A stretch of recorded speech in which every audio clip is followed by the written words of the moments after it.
everybody. I'm Becky Shamburg, and this is my school audit presentation for EDL955. And the school that I chose to audit is Hiawatha High School, USD 415. Hiawatha High School is located in Hiawatha, Kansas. We are in the northeast corner of the state, 20 minutes away from the Nebraska border. It's a small community, a population of 3,100 people, largely a rural community where agriculture is a big business for us. As far as top employers in town, the 415 School District is probably one of our biggest employers, as well as Hiawatha Community Hospital. The current school was built in 1972, and I say current because previous to that we did have a high school that now serves as the special education annex for both Hiawatha and Horton. But as far as our high school now, built in 72, and if you look inside our building, you'll see some of the color schemes make it quite apparent it was built in the 70s.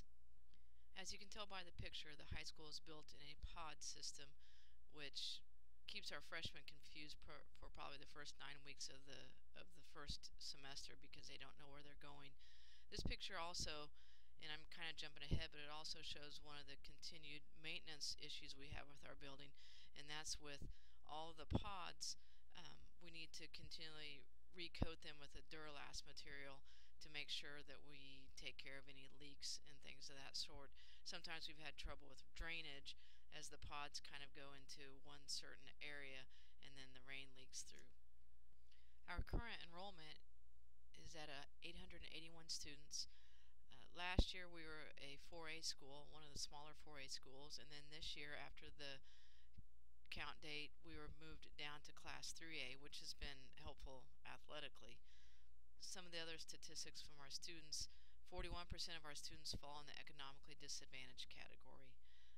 12% of our students are on an IEP, and then 78% of the student body at Hiawatha is white.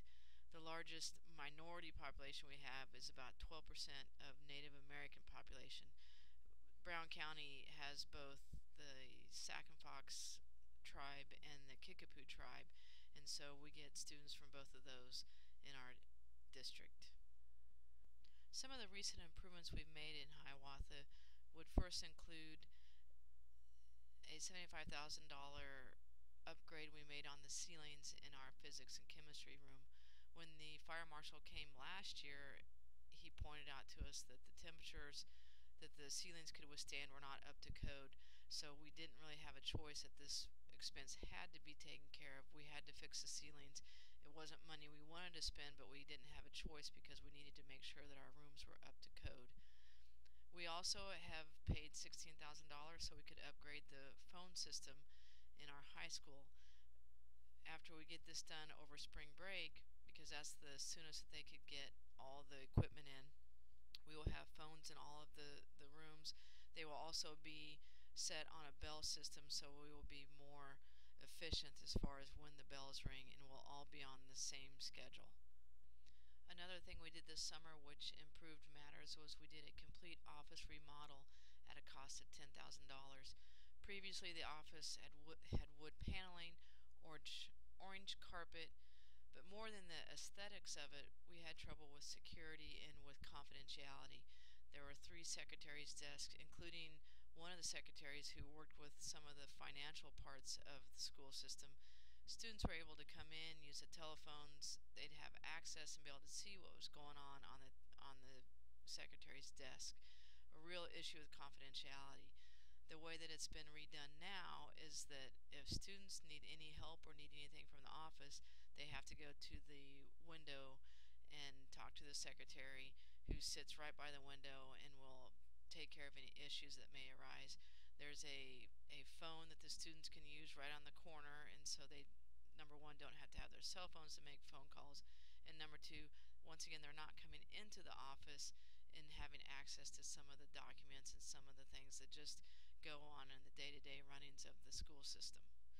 Another project that we have been working on for the last 3 to 4 years is the continued replacement of windows at both the elementary school and at the high school. I don't know if you can see it very well, but on the before picture, the metal part that is underneath the window, those metal panels, they were getting dented, they were starting to rust. They just were not very energy efficient either. The glass that was for the windows on those older windows also were not the most energy efficient windows that you can get. We have been working, like I said, on this project for the last 3 to 4 years, paying for this in chunks because we just don't have the funds to do the whole job at once. For instance, this last summer we spent about $20,000 on window replacements at the high school. We have the double pane glass that's going to be, hopefully in the long run, is going to save us a lot more money. Also, once again, aesthetically it looks much better. There's more of the window, less of the panel. There's less issues of it rusting, of it being dented. It just makes the building look a little cleaner. I mentioned this earlier in my presentation about one of the issues we have is the continual maintenance of the pods with the Duralast coating. Just this past summer, at a cost of $56,000, we had to recoat the gymnasium pod.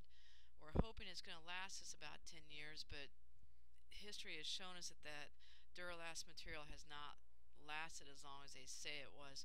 We've yet to find a better solution to how we can do this. It's just one of those things that we have to plan for. In our 3-year plan, every time when we go over it, there's always one of the pods needing to be recoated.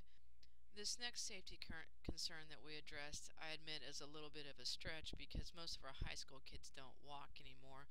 Most of them, of course, have their own cars or they ride with their friends.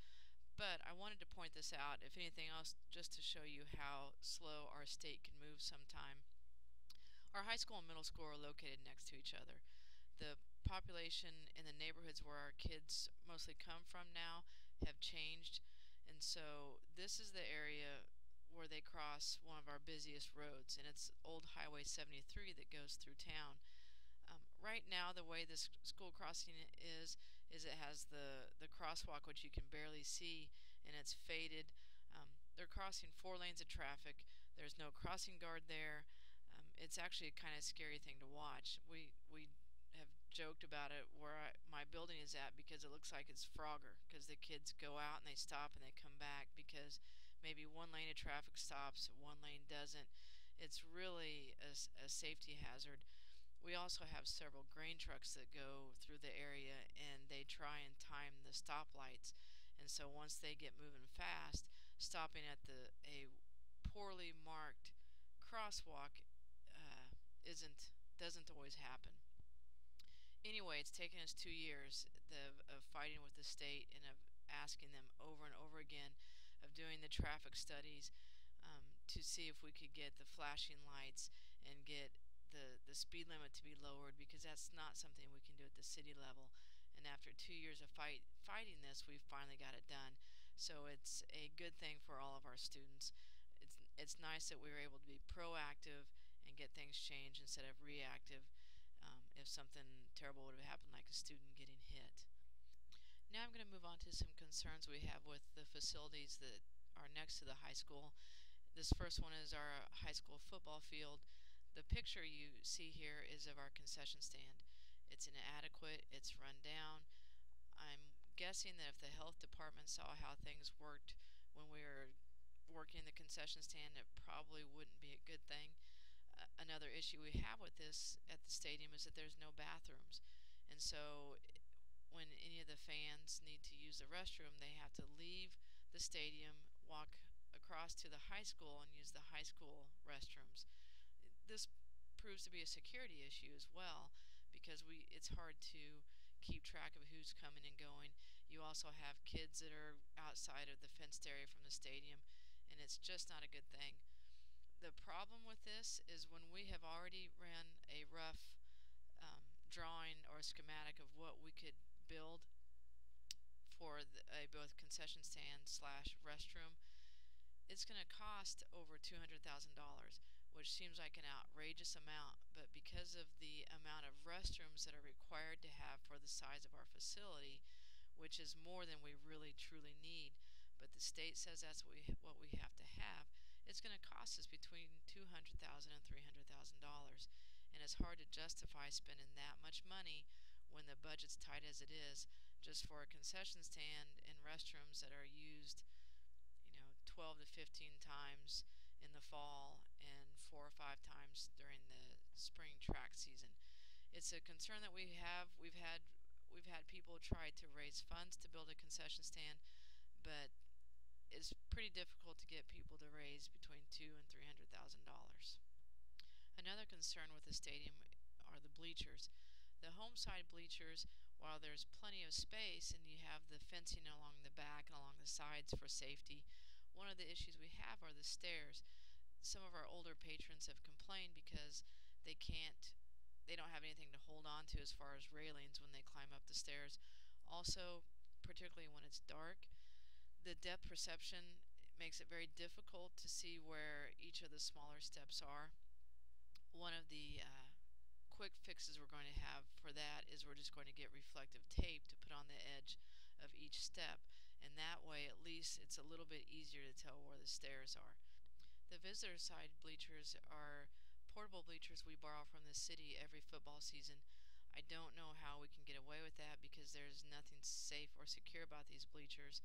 We just bring them in and set them up. There's no railings, there's nothing along the back to help keep people safe, but nobody has complained, and it provides seating for the visitors, and we continue to use them. Some security concerns that we have in the high school: the majority of the classroom doors must be locked from the outside, which is a difficult thing. If there's an intruder on campus, the teachers have to open their doors to lock them to make sure it's safe. Our front doors to the high school don't have automatic locks, and there's also no alarm system for the entire school. The high school campus, like I said, has both the west campus and the high school. The west campus is the industrial arts building and the VOAG building, and we also have an alternative setting classroom in the special ed annex. And there's no way to monitor all these buildings or the school parking lot. Something that our principal would like us to look into is a video surveillance system that would help provide the means to have a safer environment. It's going to be a bit of a challenge because with these rounded hallways, we're going to have to make sure that they're well-placed cameras that's going to be able to help with the supervision. Some other concerns that we have, and you can see from these arrows, is this is where the high school office is. It's a very limited view to the high school parking lot. This is where a high school principal, his office is, and this is where the main office. There's things on the doors on the inside as well, and so it's very difficult to see the high school parking lot. Once again, if we had video cameras in the parking lot with the monitors inside the office, it'd be much easier to monitor those issues. There is a definite need for better signage for the high school. This picture shows the one sign we have that identifies the Hiawatha High School, and actually the building that you see there is the VOAG building. Our high school is further back from that, but it's an outdated sign and it needs to be replaced. But once again, the question is do we want to spend the money it takes to get a decent sign to identify our high school or not? We also have some needs on the building and grounds. One of the main ones that I see just from a simple walk around is that the concrete around our building is starting to fall apart. These are just some pictures around the high school. I checked, and the concrete person we usually use to do repairs around our high school charges $6 per square foot, and so that expense would add up quickly. My concern is if we don't start fixing this stuff now, it's going to become such a major issue and a safety issue that something will have to be done. Two other things I noticed on the walk around is that our natural gas lines, which are right outside the back doors of the high school, are completely open and accessible to anybody who wants to tamper with them, and that is a safety concern. Aesthetically, again, we have a dumpster that sits behind the high school that doesn't have any kind of covering around it, and it is not what you want to have sitting outside of your school. The final thing I wanted to point out was our recent visit from the fire marshal this year, which is a bit frustrating. He's pointed out that we don't have emergency lighting in all the rooms between each pod that is mainly used for storage, and this is probably going to cost us, I think they were guessing at least 10 to 20,000 to fix for rooms that are primarily storage. It's a bit frustrating, but we have to do it because that's what the code says we have to do. And that is my audit, and thank you for taking the time to listen.